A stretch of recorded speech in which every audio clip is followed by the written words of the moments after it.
tosiaan kohta aamulla alkaa ensimmäiset nunchaku-ottelut. Eli me tullaan nyt esimerkiksi nämä nunchaku-aseet sitten. Tässä Chris Heino Jyväskylässä näyttää, mitä on nunchaku-aseet. Ja Chris, haluaisitko sä omia sanoin kertoa, että mitkä on nunchakut? Mitä sä niillä teet?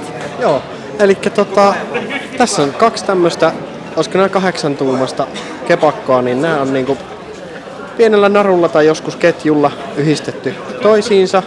Itse tykkään näistä narumalleista, etenkin tässä harjoituskäytössä.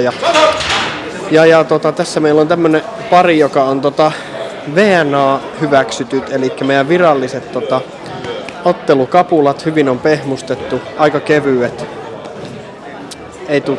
Ei tuu hirveästi sitten damagea, jos pahastikin osuu. No ei, nyt ei saa osua pahasti. Meillä on nunchaku-säännöt on sillä tavalla, että on semikontakti. Tarkoittaa sitä, että täysiä ei mätkitä olontakaan. Mites, missä vaiheessa nunchakut tulee osaksi treenaa, mistä sitten tässä hanmuodossa? Varmaan riippuu vähän seurasta, että perinteisemminhän ne on tullut vasta, mitä se on, oranssin violetin vyökokeen aikana. Violetin, joo, aivan. Ei voi muistaa enää. Niin kauas.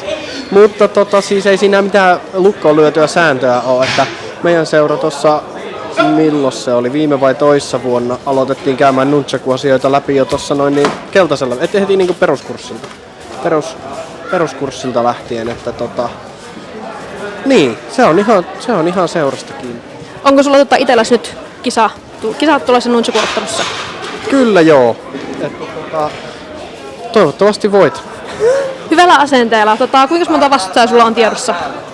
1, ehkä 2. Katsotaan miten tää menee. Et jos mä voitan sen ensimmäisen, niin sit mä pääsen toiseen. Sitten jos otankin turpaan ensimmäisessä jo heti, niin sittenpä ei toista olekaan. Tsemppiä sulle kisoihin ja me nähdään sitten sun ottelun jälkeen oikeastaan vielä uudestaan haastattelun parissa. Onnea!